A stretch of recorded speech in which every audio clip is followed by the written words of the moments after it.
दोस्तों, इस वीडियो में आप देखेंगे एक फैंटेसी एडवेंचर मूवी की कहानी। यूरोप की लोक कथाओं पर आधारित ये फिल्म रहस्य और रोमांच से भरपूर है और कहानी का शानदार अंत देखकर आप लोगों का दिल खुश हो जाएगा। इसलिए वीडियो को पूरा आखिरी तक जरूर देखें। चलिए अब कहानी शुरू करते हैं। फिल्म की शुरुआत में जर्मनी का एक खूबसूरत राज्य दिखाया जाता है। वहाँ की जनता अपने राजा विल्सन से बहुत खुश और संतुष्ट होती है। एक दिन राजा जब अपने मंत्री के साथ चर्चा कर रहे होते हैं, तभी उनका सलाहकार उनके पास आकर उनसे कहता है, महाराज बधाई हो, आप पिता बन गए हैं। रानी ने एक खूबसूरत लड़की को जन्म दिया है। ये सुनकर राजा बहुत खुश होते हैं और रानी के कमरे में बच्ची को देखने के लिए जाते हैं। वहाँ दाई बच्चे को राजा के हाथ में देती है तो राजा रानी से कहते हैं, हम इसका नाम ईवा रखेंगे। फिर रात में राजा जब अपने कमरे में शराब पी रहे होते हैं, तभी मंत्री उनके पास आकर उनसे कहता है, महाराज जल्दी चलिए, रानी जादू का इस्तेमाल कर रही हैं। उधर रानी अपने कमरे में जादुई पाउडर शीशे पर फेंककर उससे पूछती हैं, बताओ मेरी बच्ची का भविष्य कैसा होगा। तो शीशा कहता है, जब ये लड़की 20 साल की हो जाएगी तो ये हिम राज्य के राजकुमार जॉन से सगाई करेगी, लेकिन इससे बहुत दुखी हो जाएगी क्योंकि राजकुमार जॉन न सिर्फ इसके लिए खतरा बनेगा बल्कि उसके वजह से तुम्हारा पूरा राज्य भी तबाह हो सकता है। ये सुनकर रानी चौंक जाती है और अपनी बेटी तथा राज्य की सुरक्षा के लिए वो राजकुमार जॉन को श्राप देती है कि वो एक ऐसे खूंखार ड्रैगन में बदल जाएगा जिसके अंदर भावनाएं नहीं होंगी। फिर अपने श्राप को पूरा करने के लिए वो भाग्य की किताब में लिखे मंत्रों को पढ़ने लगती है, लेकिन वो आधा ही मंत्र पढ़ पाती है कि तभी मंत्री के साथ राजा वहां आ जाते हैं और रानी से कहते हैं, ये क्या कर रही हैं आप? आपको जादू का इस्तेमाल करने से रोका गया था, फिर भी आप जादू का इस्तेमाल कर रही थी।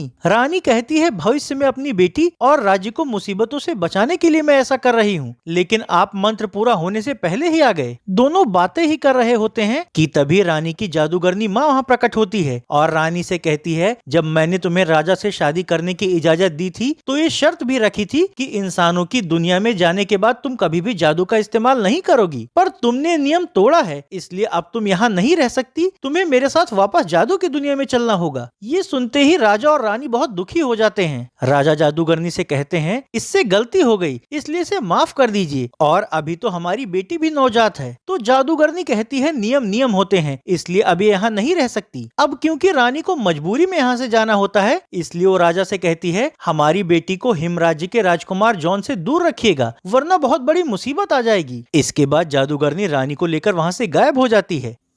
रानी द्वारा दिए इस अधूरे श्राप के प्रभाव की वजह से राज्य में अचानक से गर्मी का मौसम आ जाता है और फिर वहाँ कभी सर्दी का मौसम नहीं आता। इस तरह 20 साल बीत जाते हैं।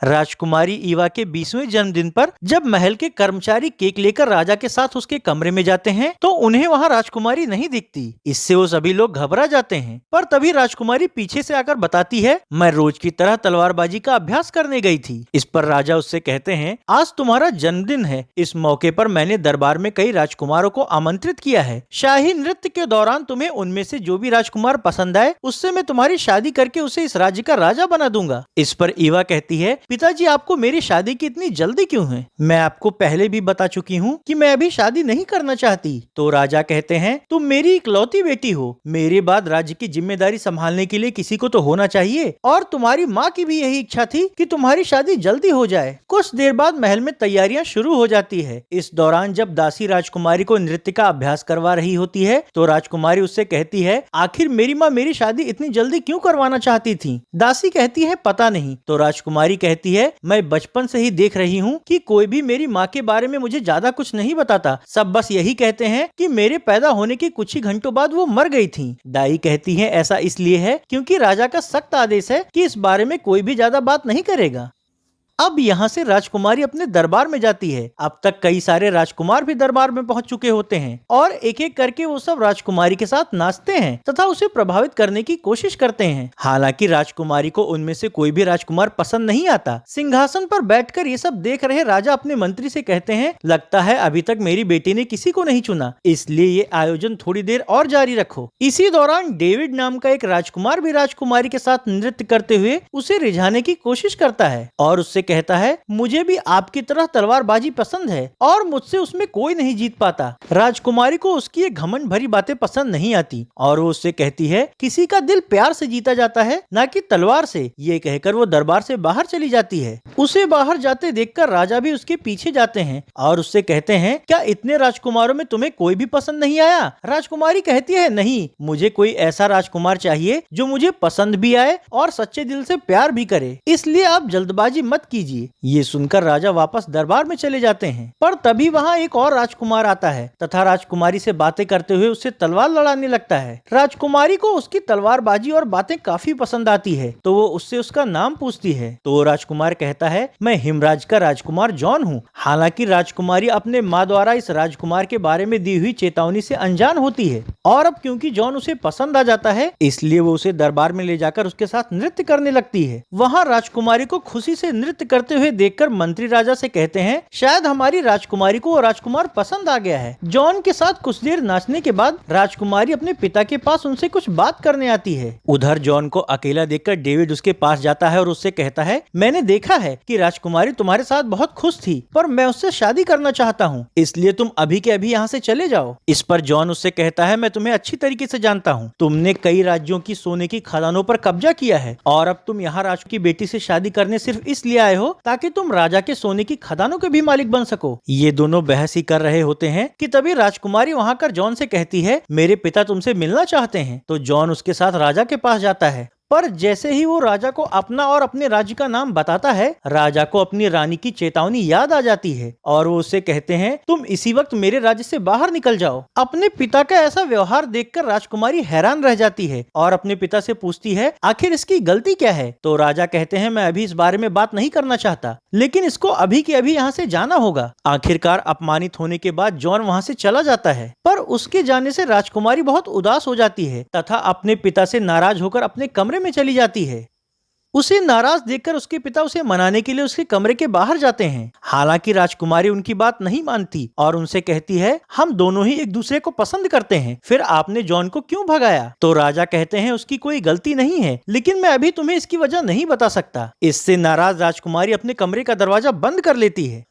फिर अगले दिन जब वो जॉन के बारे में सोचते हुए महल की छत पर टहल रही होती है, तभी चुपके से जॉन वहाँ के बगीचे में आता है और राजकुमारी के पास एक सेब फेंकता है। जॉन को वापस आया देखकर राजकुमारी बहुत खुश होती है और जॉन भी राजकुमारी से मिलने के लिए दीवार पकड़कर छत पर आ जाता है। यहाँ ये दोनों काफी देर तक बातें करते हैं, लेकिन रात होते होते मंत्री की नजर उन पर पड़ जाती है और वो ये बात राजा को बता देता है। इससे राजा बहुत गुस्से में आ जाता है और बंदूक उठाकर मैदान की ओर भागता है। उधर छत पर जॉन राजकुमारी से कहता है, आधी रात हो चुकी है, इसलिए मुझे अभी जाना होगा। राजकुमारी कहती है, ऐसा क्यों? तो राजकुमार कहता है, वो मैं अभी तुम्हें नहीं बता सकता। ये कहकर वो जल्दी से नीचे उतरता है और वहाँ से भागने लगता है, पर अब तक राजा भी बगीचे में पहुँच चुके होते हैं और हवा में गोलियां चलाकर वो जॉन को ललकारने लगते हैं। हालांकि जॉन कहाँ गया इसका कोई पता नहीं चल पाता। राजकुमारी अपने पिता से कहती है, मैं उससे प्यार करती हूँ, इसलिए मैं जॉन के पास जा रही हूँ। उसकी ये बात सुनते ही राजा और भी ज्यादा भड़क जाता है और अपने सिपाहियों से कहकर राजकुमारी को उसके कमरे में बंद करवा देता है। इसके बाद वो अपने मंत्री से कहता है, जब मैंने हवा में गोलियां चलाई तो मुझे किसी जानवर की चीखने की आवाज सुनाई दी थी। मंत्री कहता है, हाँ महाराज, देखिए इतने सालों बाद बर्फ भी पड़ रही है, जरूर कहीं कोई गड़बड़ हुई है। इसके बाद जब राजा और मंत्री महल के अंदर चले जाते हैं तो राजकुमारी अपने खिड़की के जरिए दीवार से नीचे उतरती है और जॉन को ढूंढने निकल पड़ती है। रास्ते में बर्फ पर उसे किसी बड़े पक्षी के पंजे के निशान और खून के कुछ बूंदे दिखती हैं, तो वो उसी के पीछे आगे बढ़ने लगती है।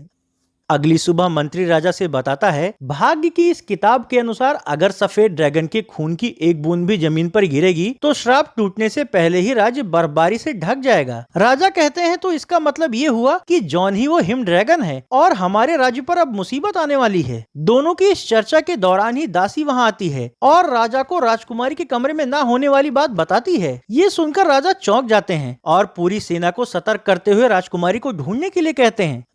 अगले सीन में जादूगरनियों की दुनिया दिखाई जाती है, जहाँ राजकुमारी ईवा की माँ अपनी जादूगरनी माँ के साथ जादुई गोले में ईवा पर नजर रख रही होती है। रानी की माँ उससे कहती है शायद जल्दी ही ईवा को सच पता चल जाएगा। इस पर रानी कहती है अच्छा तो ये होता कि मैं जॉन को श्राप देते वक्त पूरा मंत्र पढ़ देती तो जॉन पूरा ड्रैगन बन जाता और मेरी बेटी को यूं भटकना नहीं पड़ता। इस पर उसकी माँ कहती है अधूरे मंत्र की वजह से ही जॉन दिन में इंसान के रूप में रहता है और रात में सफेद ड्रैगन के रूप में। अगले सीन में राजकुमारी को दिखाया जाता है जो एक ऐसी गुफा के पास पहुंचती है जहां चारों ओर हड्डियां ही हड्डियां पड़ी होती हैं और वहीं सामने जॉन लेटा हुआ होता है। राजकुमारी उसे उठाती है और उसके हाथ के जख्म पर पट्टी बांधते हुए पूछती है कि ये सब क्या हो रहा है। तो जॉन उससे कहता है बचपन में किसी चुड़ैल ने मुझे एक ऐसा श्राप दे दिया था जिससे मैं दिन में इंसान और रात में ड्रैगन बन जाता हूँ। इसी वजह से ही रात में मुझे यहाँ आना पड़ता है। मुझे नहीं पता कि वो चुड़ैल कौन है और उसने मुझे श्राप क्यों दिया। तो राजकुमारी कहती है तुमने मुझे ये बात पहले क्यों नहीं बताई। जॉन कहता है क्योंकि मुझे लगा था कि शायद मेरा सच जानकर तुम मुझे छोड़ दोगी। राजकुमारी कहती है ऐसी बात नहीं है, पर शायद महल में सभी को ये पता चल गया है कि तुम ही श्रापित ड्रैगन हो, क्योंकि वहाँ की एक किताब में ड्रैगन का जिक्र है। हो सकता है कि उसमें तुम्हारे श्राप को तोड़ने का कोई तरीका भी लिखा हो। जॉन कहता है पर हम वो किताब कैसे लाएंगे, क्योंकि महल में तो सब हमें ढूंढ रहे होंगे। राजकुमारी कहती है हम रात में जाएंगे।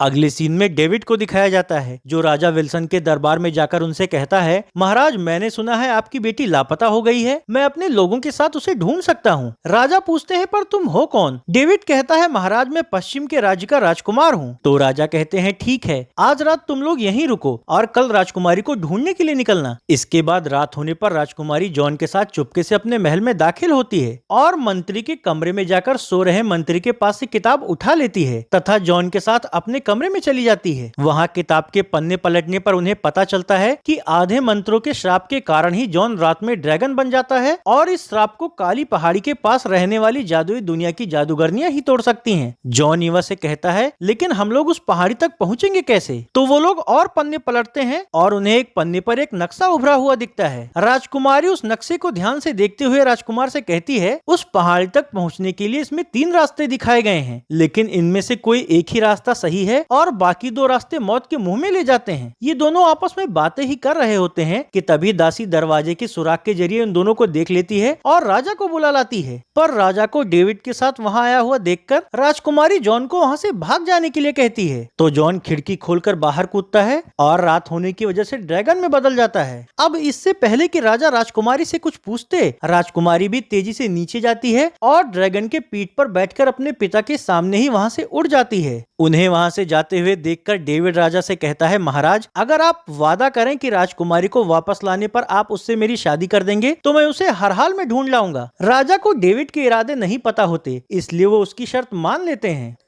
उधर राजकुमारी ड्रैगन जॉन के ऊपर बैठकर वहां से दूर जा रही होती है। जादुई गोले में ये सब देख रही जादूगरनी राजकुमारी की माँ से कहती है जॉन और राजकुमारी को कुछ परीक्षाओं से गुजरना होगा और अगर वो दोनों उसमें कामयाब हुए तो ही जॉन का श्राप टूटेगा, नहीं तो वो हमेशा के लिए एक ड्रैगन में बदल जाएगा और ईवा भी मारी जाएगी। इस पर रानी की माँ उनसे कहती है क्या मैं इसमें उनकी कोई मदद कर सकती हूँ। जादूगरनी कहती है हाँ, लेकिन ये परीक्षण उन्हें खुद अपनी जान दांव पर लगाकर पूरा करना होगा। अगले सीन में फिर से जॉन और राजकुमारी को दिखाया जाता है जो सुबह होते होते एक दूसरे राज्य में पहुंच जाते हैं। इत्तेफाक से उन्हें वहां एक घोड़ा मिलता है तो दोनों उस पर बैठकर काली पहाड़ी का रास्ता जानने के लिए वहां से आगे बढ़ते हैं।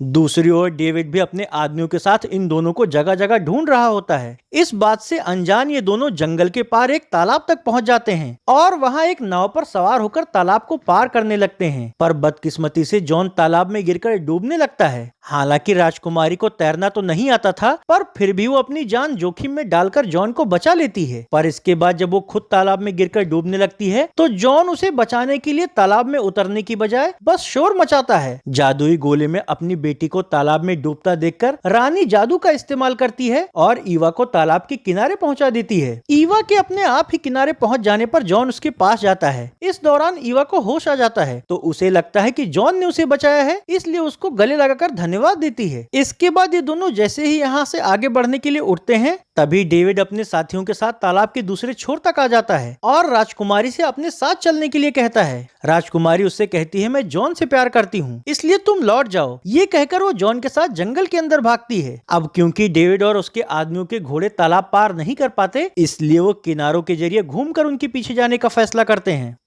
उधर जंगल से निकलकर दोनों एक गांव में पहुंच जाते हैं और वहां एक बुजुर्ग से काली पहाड़ी के सही रास्ते के बारे में पूछते हैं। वो बुजुर्ग उन दोनों से कहता है, सही रास्ता जानना है तो 1000 सोने के सिक्के देने होंगे या फिर मेरे साथ पासा खेलो। सिक्के ना होने की वजह से दोनों उसके साथ पासा खेलने के लिए उसके घर के अंदर जाते हैं। तो वहाँ बूढ़ा उनसे कहता है, तुम में से जो भी मेरे साथ पासा खेलेगा, अगर वो हारता है तो उसकी जान चली जाएगी और अगर जीतता है तो मैं उसे सही रास्ता बता दूंगा। बूढ़े की ये शर्त सुनते ही जॉन पासा खेलने से इनकार कर देता है, लेकिन राजकुमारी कहती है, तुम्हें श्राप से मुक्त करवाने के लिए मैं अपनी जान दांव पर लगाने को तैयार हूँ। ये कहकर वो बूढ़े के साथ पासा खेलने लगती है। हालांकि एक दो बार के बाद जब वो हारने लगती है तो बूढ़ा उससे कहता है, ये आखिरी बाजी है, अगर तुम इसमें भी हार गई तो मारी जाओगी। जादुई गोले में उसकी माँ भी ये सब देख रही होती है, इसलिए वो पासा पलटकर ईवा को जिता देती है, जिससे बूढ़ा उन्हें काली पहाड़ी का सही रास्ता बता देता है। तो बूढ़े के बताए रास्ते पर ये दोनों यहाँ से आगे बढ़ते हुए जंगल के किनारे पहुँच जाते हैं।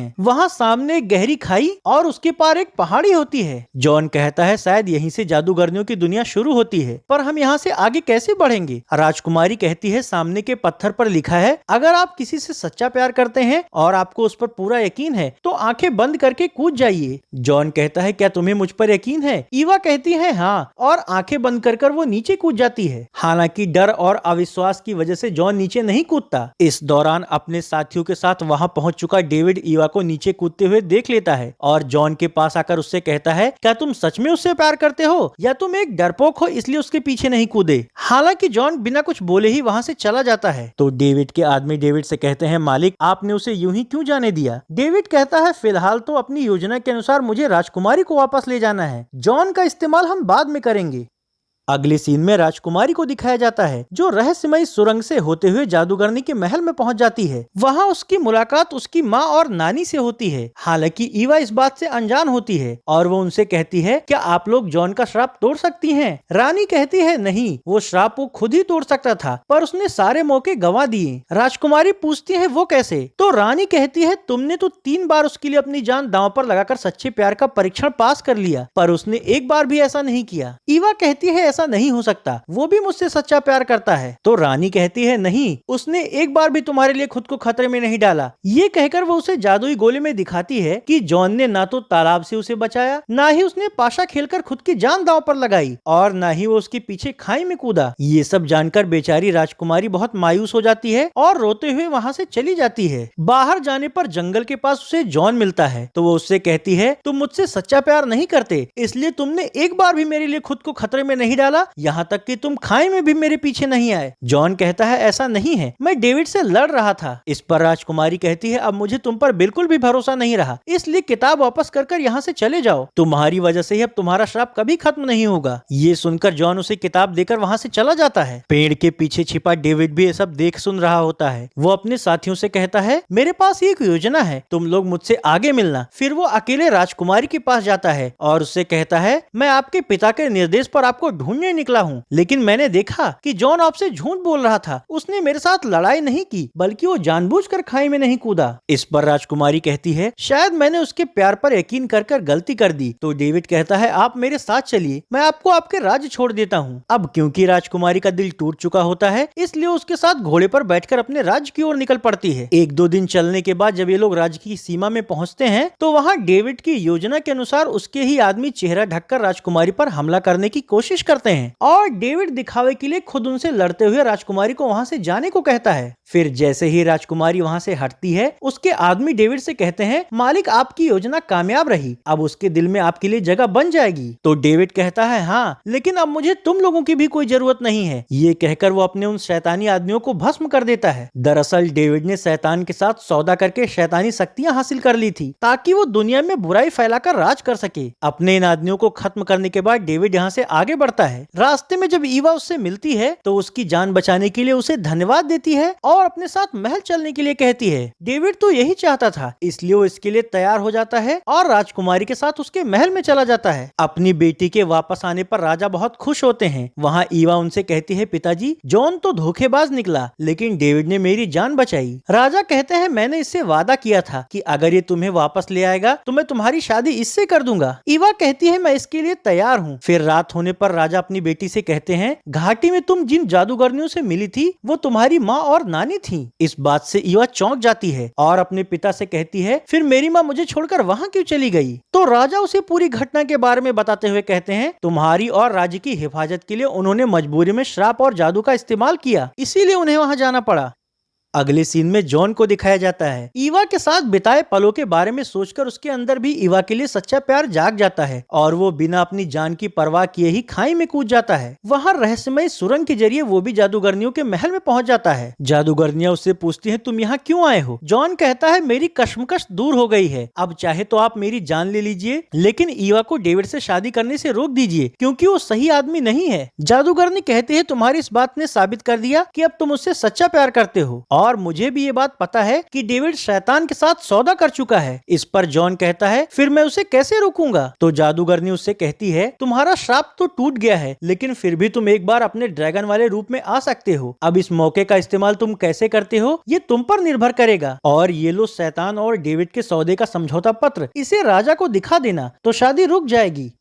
अगले दिन राजमहल के चर्च में सभी लोग डेविड और राजकुमारी की शादी के लिए इकट्ठा होते हैं, लेकिन रस्म शुरू होने से पहले ही जॉन वहां पहुंच जाता है। उसे वहां देखकर राजा सिपाहियों से उसे पकड़ लेने के लिए कहते हैं, पर वो ईवा को अपने पास बुलाकर वो पत्र पढ़ने के लिए देता है। वो पत्र पढ़कर ईवा ये समझ जाती है कि डेविड शैतान का दूत है और वो इस शादी से इनकार कर देती है। डेविड कहता है ये सब झूठ है, लेकिन तभी जादूगरनी वहाँ प्रकट होती है और राजा से कहती है, महाराज ये सच में शैतान का दूत है। ये सुनते ही राजा सिपाहियों से डेविड को पकड़ने के लिए कहते हैं। हालांकि डेविड सिपाहियों की पकड़ में नहीं आता और तलवार निकालकर उनसे लड़ने लगता है। ये देखकर जॉन भी तलवार लेकर डेविड से भिड़ जाता है। तलवारबाजी की ये लड़ाई लड़ते लड़ते दोनों महल से बाहर आ जाते हैं। अब क्योंकि जॉन एक बेहतर तलवारबाज होता है, इसलिए वो इस लड़ाई में डेविड से तलवार छीन लेता है। तो डेविड अपने शैतानी ड्रैगन वाले रूप में आ जाता है। इससे वहाँ मौजूद सभी लोग सहम जाते हैं। जॉन को पता होता है कि वो सिर्फ एक ही बार ड्रैगन बन सकता है, इसलिए डेविड को रोकने के लिए वो भी सफेद ड्रैगन में बदल जाता है। इसके बाद दोनों में जोरदार लड़ाई शुरू हो जाती है। दोनों एक दूसरे से पूरी ताकत से लड़ रहे होते हैं, जिसमें डेविड अपने मुंह से आग उगल रहा होता है और जॉन अपने मुंह से बर्फ। इस दौरान ही दोनों के एक दूसरे से जबरदस्त टक्कर होती है, जिससे डेविड मारा जाता है। जॉन के जिंदा बच जाने से राजकुमारी खुश होकर उसे गले लगा लेती है और अब क्योंकि श्राप खत्म हो चुका होता है, इसलिए रानी भी वापस लौट आती है। इसके बाद जॉन तथा राजकुमारी की शादी हो जाती है और इस तरह फैंटेसी फिल्म ही खत्म हो जाती है।